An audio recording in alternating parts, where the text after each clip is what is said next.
ইমানের পথে অবিচল থেকে আমার মরণ যেন ইমানের পথে অবিচল থেকে আমার মরণ যেন তোমারই কাছে মিনতি আমার, তোমারই কাছে মিনতি আমার, ও গো প্রভু দয়াময়, ইমানের পথে অবিচল থেকে আমার মরণ যেন কোরআনের সৈনিক আমি, নেই তো কোনো ভয়, এই আল্লাহর গোলাম আমি, এই তো পরিচয় আমার, এই তো পরিচয়। আল কোরআনের সৈনিক আমি, নেই তো কোনো ভয়, এই আল্লাহর গোলাম আমি, এই তো পরিচয় আমার, এই তো পরিচয়। এই পৃথিবীর সবই নকল, এই পৃথিবীর সবই নকল, আসল কিছু নয়, এই আল্লাহর গোলাম আমি, এই তো পরিচয় আমার, এই তো পরিচয়। কুরআন হাদিস শাসন সন্ত রাসূল আমার নেতা, উৎসাহ আমার চির অম্লান ইতিহাস বীরগাথা, একে আল্লাহ ছাড়া আমার দিলে, একে আল্লাহ ছাড়া আমার দিলে এই তো কোন ভয়, একা কামাই ওরা শিক্ষিত শয়তান, ওরা শিক্ষিত শয়তান আসেনি না, সব জায়গায় দুর্নীতি হচ্ছে, কথা বলে ঠিক না ঠিক? আজকে এমন কোন জায়গা পাবেন না, এমন কোন জায়গা পাবেন না যেই জায়গার মধ্যে সুদ ঘুষ দুর্নীতি হচ্ছে না, কথা বলে ঠিক? আজকে গ্রাম্য বিচার শুরু করে হাইকোর্ট পর্যন্ত প্রত্যেকটা জায়গায় সুদ, প্রত্যেকটা জায়গায় ঘুষ, প্রত্যেকটা জায়গায় দুর্নীতি, যাই কারণে আমার পরিবারের শান্তি নাই, সমাজের শান্তি নাই, রাষ্ট্রের শান্তি নাই। শান্তি ফিরিয়ে আনতে হলে কোরআন সুন্নাহ ছাড়া এই অশান্ত সমাজকে শান্তিময় করা যাবে না, যাবে না, যাবে না, ঠিক করে রাখা চলবে না, অসুবিধা আছে, কথা বল চলবে, আলোচনা ফাঁকে ফাঁকে চলবে। এই জন্য একটু সামনে আছেন, যারা দাঁড়িয়ে আছেন মেহরবানি করে সামনে আসেন, সামনে আরো কিছু আপনাদেরকে উপহার দেওয়ার চেষ্টা করব, আসেন একটু সামনে আছেন, যারা দাঁড়িয়ে আছেন ইনশাআল্লাহ গেলে কিন্তু মিস করবে, আসেন এদিকে আসেন। আলহামদুলিল্লাহ আপনাদের উপস্থিতি এবং আজকের আয়োজন চমৎকার, মাইকের কন্ডিশন আলহামদুলিল্লাহ ভালো, যতটুকু সময় হয় আপনাদের নিয়ে কোরআন এবং হাদিস থেকে কিছু আলোচনা করব, থাকবেন তো ইনশাআল্লাহ? আচ্ছা কে কে চলে যাবেন হাত তুলেন দেখি, কোন কি চলে যাইবেন আমাকে রাইখে থাকবেন ইনশাআল্লাহ, চলবে ইনশাআল্লাহ।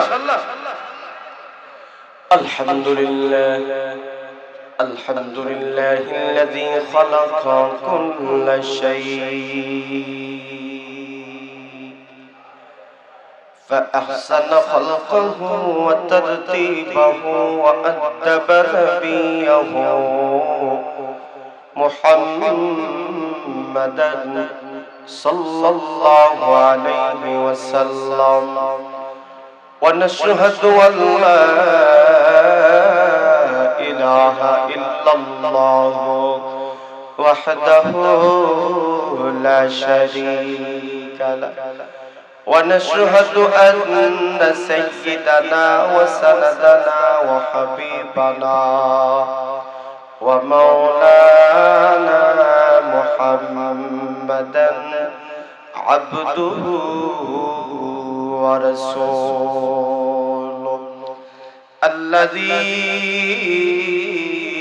أرسل إلى الناس كافة بشيرا ونذيرا وداعيا إلى الله بإذنه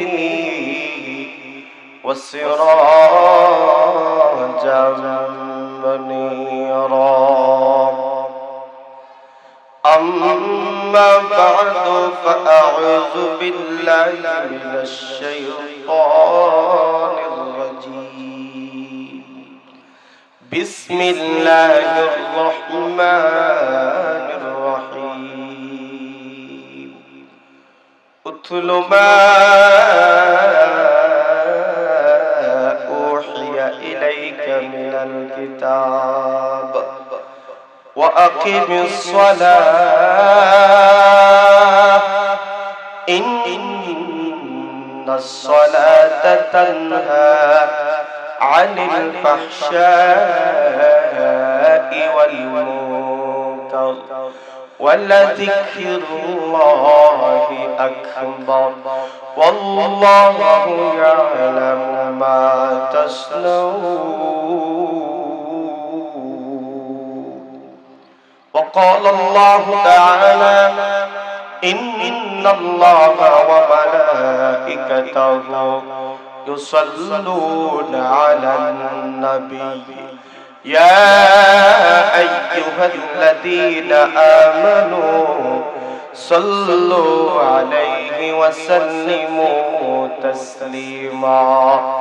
صلى الله على سيدنا ومولانا محمد وعلى آله وأصحابه وسلم. بلغ العلا بكماله كشف الدجى بجماله حسنت جميع خصاله صلوا عليه وآله.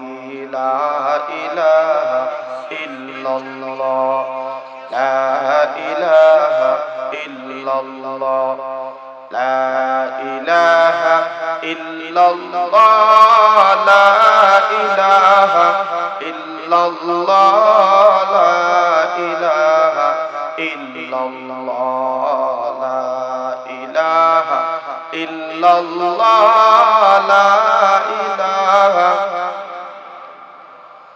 لا إله إلا الله لا إله إلا الله لا إله إلا الله لا إله إلا الله لا إله لا إله إلا الله لا إله إلا الله لا إله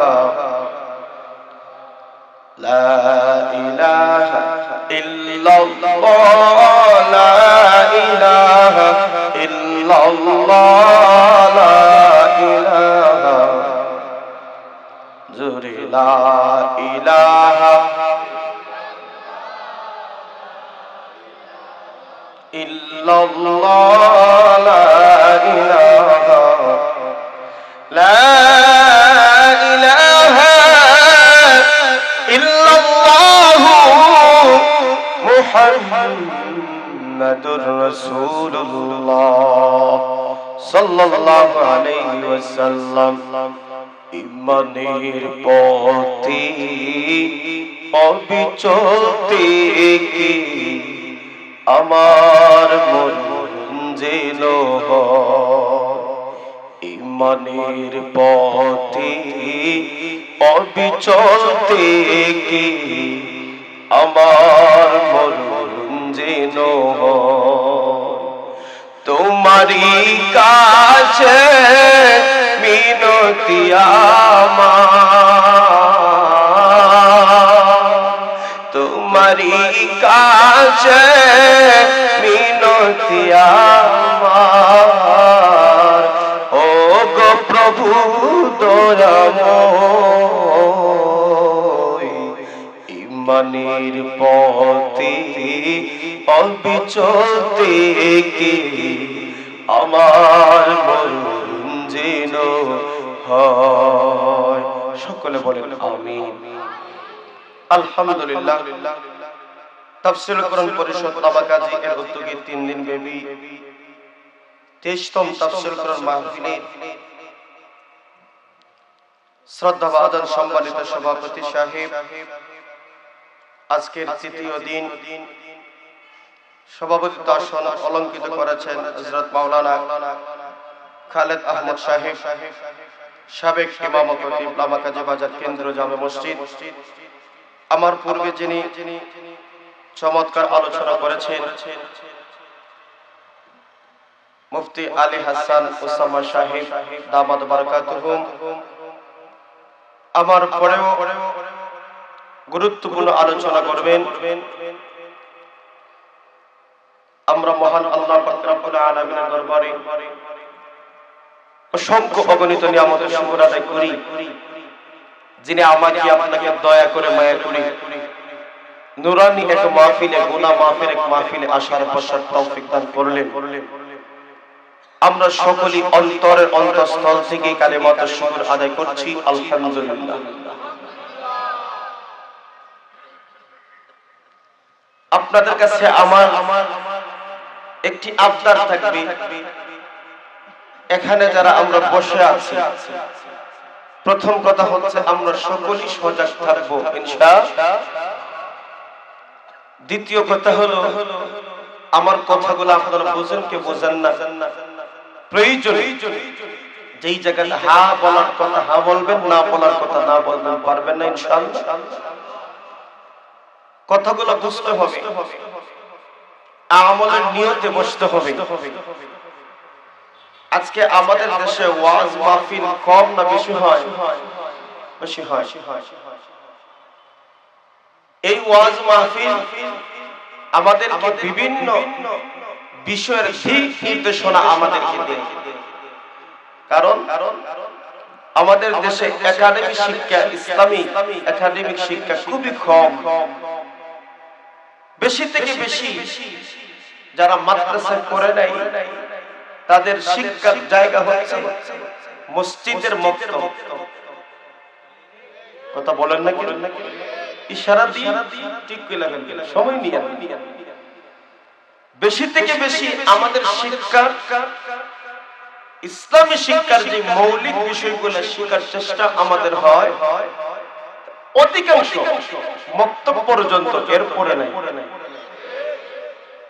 এই মক্তবের শিক্ষা দিয়ে আমরা আমাদের এই ৭৭ বছর জিন্দেগি আমরা কেমনে কাটাইবো বলে? আমাদের দেশে তরুণ যুবকরা, এলাকার নওজোয়ান যুবকরা, এলাকার মুরব্বিয়ানে কেরাম, প্রবাসী সহ আমাদের দেশে এই ৩ দিন ব্যাপী, ৪ দিন ব্যাপী, ৫ দিন ব্যাপী, ৭ম দিন ব্যাপী একদিন ২ দিন করে তাফসীর করা মাহফিল হয়। আর এক একজন বিভিন্ন বিষয়ে আলোচনা করে মোটামুটি আমাদেরকে একটু ধারণা দেয়। ভালো থাকলে বসো, নাইলে বাসায় যাও। চুপ করে বসে থাকো, মনোযোগ সইরা যাও। কথাগুলো বলছিলাম কি, এই তাফসীর করা মাহফিলের উপকার আছে না নাই? আওয়াজ দিতে হবে, উপকার আছে না নাই? একটা শ্রেণীর মানুষ বলে তাফসীর করা মাহফিল করে লাভ কি? যারা বলে লাভ কিটা দেখবেন খুঁজে এরা নামাজই যায় না। কথা বলে ঠিক না বেটি? যারা বলে লাভ কিটা খুঁজে দেখবেন এগুন সুদের সাথে সম্পর্ক, এগুন ঘুষের সাথে সম্পর্ক। কারণ যখন কোন বিষয়ে সুদ ঘুষ দেওয়া হয় তখন অ্যালার্জির মধ্যে পুরো শরীরে চুলকানি শুরু। এরকম সুদখোর ঘুষখোর সমাজে আছে না নাই? এরাই বলে তাফসীর মাহফিল করে লাভ কি? কথা বলে কিন্তু তাফসীর মাহফিল অনেক অনেক অনেক উপকার। পয়গম্বর আদম আলাইহিস সালামের জীবন, মুসা আলাইহিস সালামের জীবন, ঈসা আলাইহিস সালামের জীবন, আমাদের নবী সাল্লাল্লাহু আলাইহি সাল্লামের পবিত্র জিন্দেগি, আমাদের শিক্ষা মক্তব পর্যন্ত সীমাবদ্ধ।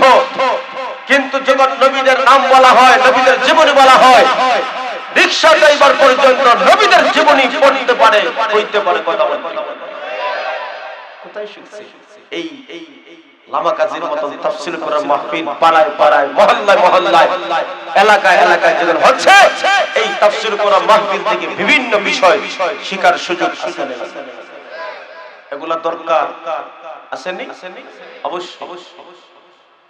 আসুন আমি আপনাদের সামনে সূরা আনকাবুতের ৪৫ নং আয়াতে কারিমা তেলাওয়াত করেছি। আপনারা পোস্টার অথবা লিফলেটে দেখে থাকবেন আমাকে একটা বিষয় দেওয়া হয়েছে নামাজের গুরুত্ব।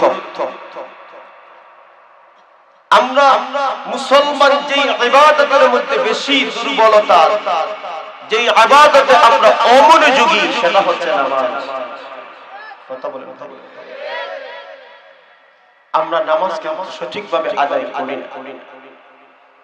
আমার আলোচ্য বিষয়ে মহান আল্লাহ তাআলা দুইটা বিষয় উল্লেখ করে সমাজের মধ্যে শান্তি কিভাবে আসবে আমার আল্লাহ বলে দিয়েছেন আমার আপনার নবীকে। পয়গম্বর এই দুই বিষয় যখন সমাজে মানুষ আমল করে ফেলবে তখন মানুষের চরিত্র সংশোধন হয়ে যাবে। কি? এক নম্বর হলো কোরআন তেলাওয়াত, দুই নম্বর হলো নামাজ। নামাজ পড়তে গেলে কোরআন তেলাওয়াত লাগে না? কথা বলেন না? নামাজ কি কোরআন ছাড়া পড়া যায় না? নামাজ পড়তে হলে কি কি দরকার? নামাজ পড়তে হলে আপনাকে পবিত্রতা অর্জন করতে হবে। পবিত্রতা অর্জন যদি আমরা না চিনি তাহলে কি নামাজ আমাদের হবে? নামাজ পড়তে গেলে অবশ্যই আমাদেরকে নামাজের পবিত্রতা অর্জন করতে হবে। একজন মানুষের শারীরিক পবিত্রতা হতে হবে এবং তার পরনে যে পোশাকগুলো রয়েছে তাও পবিত্র হতে হবে। কথা বলেন, শারীরিক কিছু পবিত্রতা এমনও তো আছে, আপনি আমাদের মুসলমানদের মধ্যে এমনও মানুষ আছে, এমনও ছেলে মেয়ে আছে, এমনও বৃদ্ধ বাবাজি আছে, গোসলের কয় ফরজ বললে কইতে আর কথা বলেন, ঠিক? গোসলের কয় ফরজ বললে কইতে পারবে। একজন মানুষের যদি গোসল ফরজ হয়ে যায় তার শরীর পবিত্র হওয়ার জন্য এক নম্বর হলো তাকে কি করতে হবে? বলেন, আরে গড়গড়া শহীদ কুলি করতে হবে। কথা বলেন, ঠিক কিনা? পুরা শরীর ভালো করে ধৌত করতে হবে। আপনার নিয়ত করতে হবে। আপনার পবিত্রতা অর্জনের অবশ্যই গড়গড়া শহীদ কুলি করতে হবে। নাকের নরম জায়গায় পানি পৌঁছাতে হবে। পুরা শরীর ঘষিয়া ধৌত করতে হবে, পরিষ্কার করতে হবে।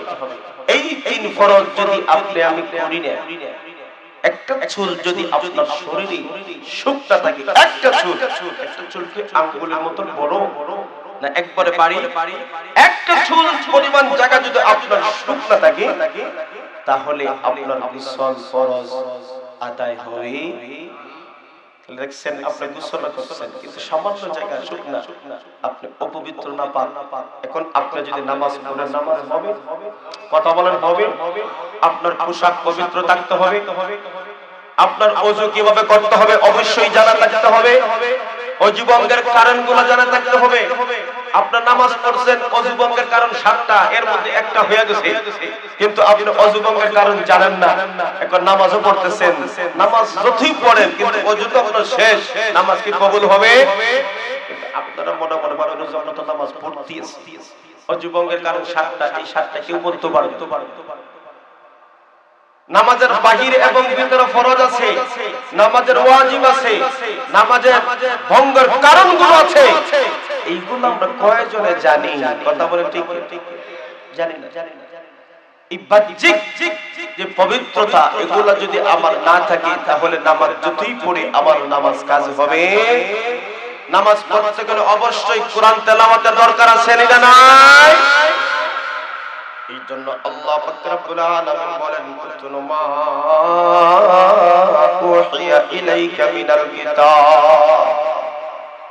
আল্লাহ পাক রব্বুল আলামিন আমার আপনার নবী মায়ার নবীকে সম্বোধন করে বলেন পয়গম্বর, সমাজ যদি সুন্দর করতে হয়, সমাজ যদি সংশোধন করতে হয়, মানুষের ব্যক্তিগত জীবন সামাজিক জীবন যদি সুন্দর করতে হয়, আমি আল্লাহ পাক রব্বুল আলামিন ঘোষণা দিলাম আপনি পবিত্র কালামুল্লাহ থেকে তেলাওয়াত করেন এবং আপনার উম্মতদেরকে তেলাওয়াত করে শোনান। এর দ্বারা আমার আল্লাহ বুঝাতে চায় মানুষের জীবন সুন্দর করতে হলে, মানুষের জীবনকে পরিবর্তন করতে হলে কোরআনের সাথে অবশ্যই তার সম্পর্ক রাখতে হবে। কোরআনের সাথে তার জীবনকে গড়ানো হতে হবে, জড়িয়ে রাখতে হবে। কোরআন শিখতে হবে, কোরআন শিখাতে হবে। কারণ কোরআন তো নামাজ পড়তে লাগে কি লাগে না? আপনি যখন নামাজ শুরু করেন সূরা ফাতিহা পড়তে হয়। আপনি যখন নামাজ শুরু করেন সূরা ফাতিহার সাথে অন্য একটা সূরা অথবা আয়াত মিলাইতে হয়। যদি আমি কোরআন যদি না জানি, আপনি আমার কোরআন শিক্ষা যদি সহি শুদ্ধ না হয়, এই কোরআন দিয়ে নামাজ কবুল হবে না।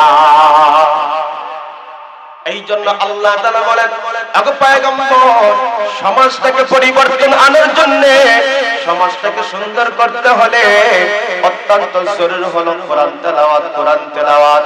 এই জন্য আল্লাহ রাব্বুল আলামিন বলেন, ইকরা বিসমি রাব্বিকাল্লাযী খালাক, খালাকাল ইনসানা মিন আলাক, ইকরা ওয়া রাব্বুকাল আকরাম, আল্লাযী আল্লামা বিল কলম, আল্লামাল ইনসানা মা লাম ইয়ালাম। আল্লাহ রাব্বুল আলামিন বলেন, সমাজে যত পড়ালেখা হবে, সমাজে যত পড়ালেখা হবে, সব পড়া হতে হবে রবের নামে। কথা বলেন ঠিক কিনা? সমাজে যত পড়া হবে, এই পড়াগুলো হতে হবে আমার রবের নামে। যেই রব আমাকে সৃষ্টি করেছেন, আপনাদেরকে সৃষ্টি করেছেন, এই রবের নামে আমাদের পড়া। কথা বলেন ঠিক কিনা? এই জন্য আল্লাহ রাব্বুল আলামিন বলেন, আর রহমান আল্লামাল কুরআন, খালাকাল ইনসান, আল্লামাহুল বায়ান। আল্লাহ রাব্বুল আলামিন বলেন, আমি মানুষকে বানাইলাম, মানুষকে কথা বলার যোগ্যতা দিলাম। এই মানুষের পূর্ণতা তখন পাবে যখন তার জীবনে কোরআনের শিক্ষা থাকবে। ওই মানুষটার প্রকৃতপক্ষে মানুষ হলো সে যার জীবনে কোরআনের শিক্ষাটা আছে, যার জীবনে কোরআন তার জীবনে জড়িয়ে রেখে দিয়েছে। একজন মানুষের জীবনে যদি আল্লাহ না থাকে, রাসূল না থাকে, একজন মানুষের জীবনে যদি ইসলাম না থাকে, কোরআন না থাকে, এটা দেখতে দেখা যায় মানুষ, কিন্তু আল্লাহ পাক রব্বুল আলামিন বলেন সে প্রকৃতপক্ষে মানুষ হতে পারে নাই। আল্লাহ তাআলা বলেন, মানুষ যদি হতে হয় অবশ্যই তার জীবনে কোরআন থাকতে হবে। কথা বলেন ঠিক কিনা? এই জন্য বন্ধুগণ আমার, আজকে আপনি আমি কয়জন কোরআন তেলাওয়াত করি, কয়জন কোরআন পড়ি? যদিও পড়ি, আমার কোরআন সহি হয় না। কথা বলেন ঠিক কিনা? এই জন্য আল্লাহ পাক রব্বুল আলামিন বলেন, সমাজ যদি সুন্দর করতে হয়, এক নাম্বার হলো পয়গম্বর। এই সমাজের মধ্যে যদি কোরআন চালু হয়ে যায়, এই সমাজে যদি কোরআন চালু হয়ে যায়, কোরআনের বিধান যখন চালু হয়ে যাবে, এই অশান্ত সমাজ শান্তির জন্য কোরআন যথেষ্ট। ঠিক কিনা? এই জন্য আল্লাহ বলেন, ওয়াতাসিমু বিহাবলিল্লাহি জামিআ ওয়া লা তাফাররাকু। আল্লাহ পাক রব্বুল আলামিন বলেন, তোমরা আমার রশিকে মজবুত করে ধরো। তাফসীরের কিতাবের মধ্যে উল্লেখ করে দিয়েছেন, রশি দ্বারা উদ্দেশ্য হলো আল কুরআন, রশি দ্বারা উদ্দেশ্য হলো ইসলাম। অর্থাৎ কোরআনকে মানো, ইসলাম মানা হবে। কথা বলেন ঠিক কিনা? এই জন্য কোরআনকে ধরো, ইসলামকে ধরো। কোরআন ছাড়া সমাজ শান্তিময় হবে না। আমার আপনার নবী, মায়ার নবী 1450 বছর পূর্বে বিদায় হজে এক ভাষণে বলেছিলেন, তারাকতু ফীকুম আমরাইন লা তাদিল্লু মা তামাসসাকতুম বিহিমা, কিতাবাল্লাহি ওয়া সুন্নাত রাসূলি। আল্লাহর নবী, মায়ার নবী বলেন, আমি দুনিয়া থেকে বিদায় হয়ে যেতেছি, হে আমার উম্মতের দল, তোমাদের মধ্যে দুইটা জিনিস রেখে যেতেছি, একটা হলো কোরআন, আরেকটা হলো আমার নবীর সুন্নাত। কোন বান্দা বান্দী যদি কোরআনকে আঁকড়ে ধরতে পারে, আমার নবীর সুন্নাতকে আঁকড়ে ধরতে পারে, দুনিয়ার পচা মত পথ ভ্রষ্ট কোনো কিছুই তাকে গ্রাস করতে পারবে না। এই জন্য বাতিলদের একটাই নজর, বাতিলদের একটাই দৃষ্টি, মুসলমানের কোরআনকে কিভাবে বন্ধ করা যায়। কথা বলেন ঠিক কিনা? মুসলমানদের কোরআনকে কিভাবে বন্ধ করা যায়, এই জন্য সুকৌশলে আজকে আমাদের এই আধুনিক জমানায় আইসা দেখি, আমরা যখন ছোট অবস্থা লেখাপড়া করলাম, মক্তব ছিল ভরপুর। কথা বলেন ঠিক কিনা?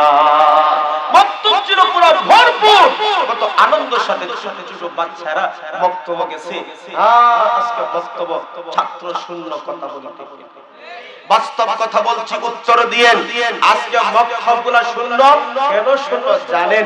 সুকৌশলে আমাদের সমাজে কিন্ডারগার্টেন নামে, কেজি স্কুলের নামে ধরেই যখন চালু হয়ে যায় তখন বক্তব্য যাবে। কথা বলেন না কেন? আমাদের সমাজে স্কুল কিন্ডারগার্টেন আসেনি। আমরা কি এই স্কুলের বিরোধিতা করি? না। আমরা কি কেজি স্কুলের বিরোধিতা করি? না। কারণ আপনাদের এলাকায় এমন কোন শিক্ষিত যুবক নাই, এমন কোন শিক্ষিত লোক নাই যে প্রাইমারি স্কুলে পড়ে বড় শিক্ষক হয়েছে, বড় চাকরিজীবী হয়েছে, বড় শিক্ষার্থী হয়েছে, এমন লোক নাই। কথা বলেন না? লামাকাজি নাই? কথা বলেন নাই? তারা কখন কোন সময় পড়ছে? আগেকার যুগের এখনো তো ক্লাস 9:30 10টা থেকে শুরু হয় স্কুলে। কথা বলেন ঠিক কিনা? আমাদের প্রাইভেট গুলা চালু হয়ে গেছে ভোরে 7:30টায় আনা হয়েছে। 7:30টায় যদি 8টায় 7:30টায় 7টায় অনেক সময় শুরু হয়ে যায়। এই 7টার সময় যদি আপনার ছেলে মেয়েকে পাঠায় দেন কেজিতে, আপনি মক্তবে পাঠাবেন। কথা বলেন না কেন? আপনাদেরকে সজাগ করার জন্য বলছি, আপনাদের বিবেককে জাগ্রত করার জন্য বলছি। আপনার ভাই, আপনার ভাতিজা, আপনার ছেলে কিন্ডারগার্টেন চালায়, আপনার ছেলে কেজি স্কুল চালায়, তাকে বলেন সময় চেঞ্জ করো, 9টা থেকে শুরু করো, 9টা থেকে শুরু করো, 9টা থেকে শুরু করো। 9টা থেকে শুরু করলে ধারাবাহিকভাবে ক্লাসগুলো পড়াও। আপনার ছেলে এই দিকেও লাভ হবে, এই দিকেও মধ্যে যাইয়া ইসলামের মৌলিক যে বিষয়গুলো আছে সেইগুলো শিখবে। একটা ছেলে যদি ইসলামের মৌলিক বিষয়গুলো ছোটকালে শিখতে পারে, এই ছেলেটা যখন যুবক হবে, এই ছেলে যখন চাকরিজীবী হবে, এই ছেলের মাধ্যমে তার শিক্ষা কোরআনের ধারক বাহক তার অন্তরে ছোট অবস্থায় আপনি ঢুকিয়ে দিয়েছেন। এই ছেলের মাধ্যমে দুর্নীতি হবে না, এই ছেলের মাধ্যমে সুদ হবে না, এই ছেলের মাধ্যমে ঘুষ হবে না। কথা বলেন ঠিক ঠিক? আজকালে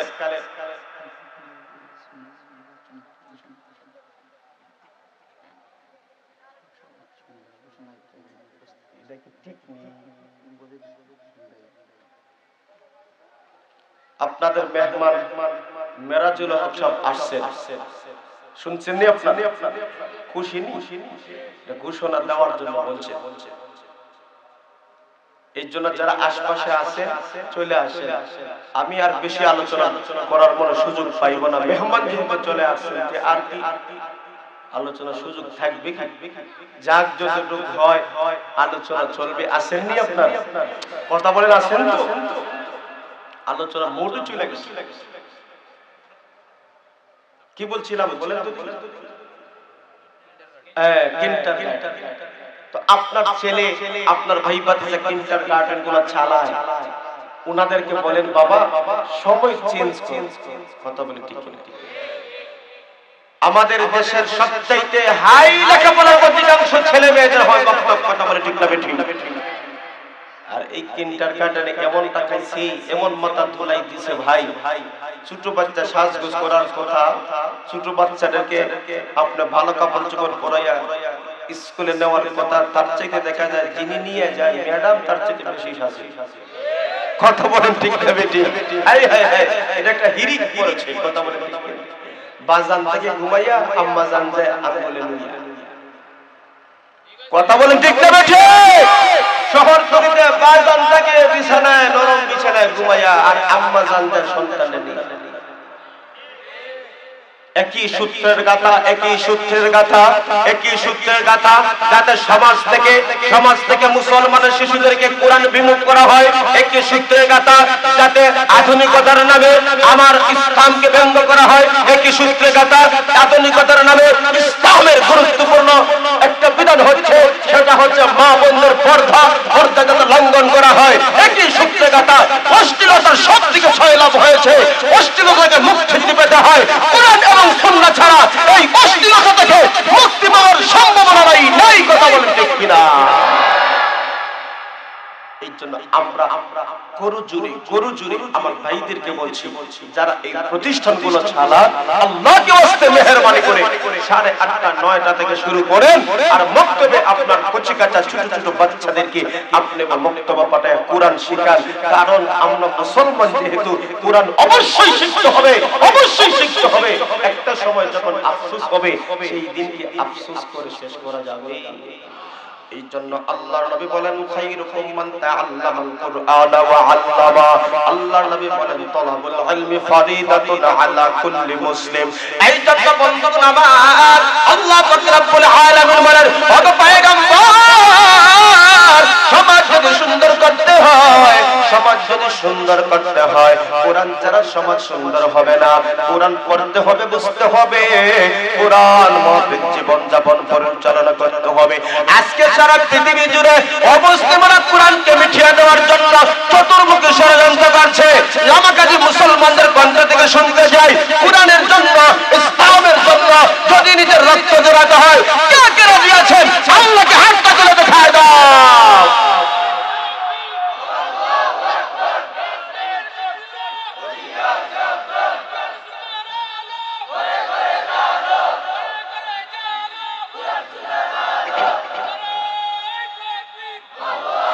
আল কোরআনের সৈনিক আমি, নেই তো কোনো ভয়, এই আল্লাহর গোলাম আমি, এই তো পরিচয় আমার, এই তো পরিচয়। আল কোরআনের সৈনিক আমি, নেই তো কোনো ভয়, এই আল্লাহর গোলাম আমি, এই তো পরিচয় আমার, এই তো পরিচয়। এই পৃথিবীর সবই নকল, এই পৃথিবীর সবই নকল, আসল কিছু নয়, এক আল্লাহর গোলাম আমি, এই তো পরিচয় আমার, এই তো পরিচয়। কুরআন হাদিস শাসন সন্ত রাসূল আমার নেতা, উৎসাহ আমার চির অম্লান ইতিহাস বীরগাথা। একে আল্লাহ ছাড়া আমার দিলে, একে আল্লাহ ছাড়া আমার দিলে এই তো কোন ভয়, এক আল্লাহর দেখেছি আমার ঘরে কোরআন আছে ঠিকই, ঠিকই তেলাওয়াত নাই। কথা বলেন না, বলেন না? বাস্তবতা এটাই, বাস্তবতা এটাই। আমার ঘরে কোরআন আছে, সুন্দর করে বস্ত্রের ভিতরে কোরআনগুলোকে সাজিয়ে রেখেছি, কিন্তু দিনের পর দিন যায়, সপ্তাহের পর সপ্তাহ যায়, মাসের পর মাস যায়, বছরের পর বছর যায়। এমন মুসলমান আমরা হয়েছি, এক পারা কোরআন শরীফ, এক পৃষ্ঠা কোরআন শরীফ খুলে কোরআন শরীফ। কথা বলেন, কথা বলেন।